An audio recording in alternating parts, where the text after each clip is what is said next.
नमस्कार. भारतीय लोकशाही न्यूजमध्ये आपले स्वागत.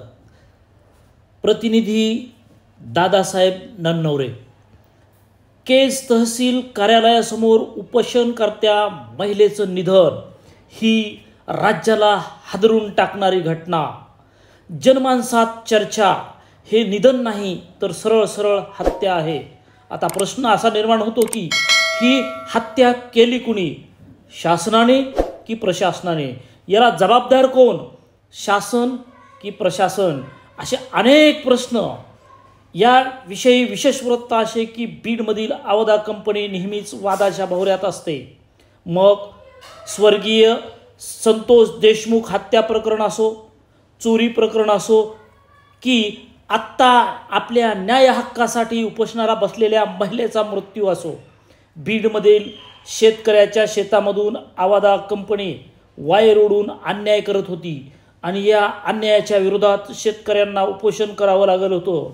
याच उपोषणकर्त्या शेतकरी महिलेचा या कंपनीने अंत केला आहे, हत्या केली आहे, अशी चर्चा जनमानसात आता पाहावयास मिळत आहे.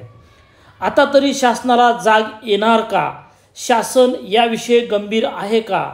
असे अनेक प्रश्न समोर उद्भवताना दिसत आहेत. मग लोक म्हणतात की शासनाच्या भावना जिवंत आहेत का? शासनाला मन आहे का? शासन शेतकऱ्याकडं पाहत आहे का? असे अनेक प्रश्न या ठिकाणी उपस्थित केले जात आहेत. याविषयी स्थानिक तहसीलदार म्हणतात हे प्रकरण आमच्या अखत्यारीत येत नाही, असं आम्ही त्यांना पत्रसुद्धा दिलेलं आहे. मग अखेर न्याय कुठं मागायचा? हा गंभीर प्रश्न आज मोठा होत चाललेला आहे. याचाच भाग म्हणून उपोषणकर्त्या महिलेला आपला जीव गमवावा लागला.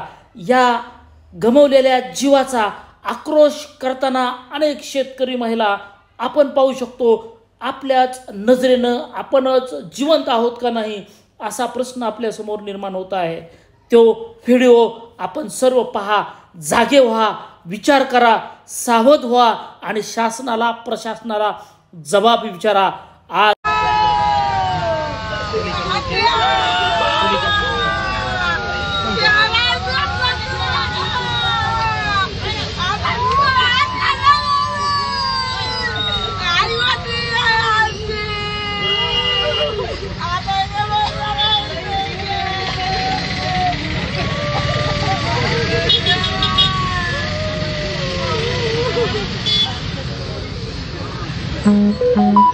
शासन काय झोपी गेलाय का?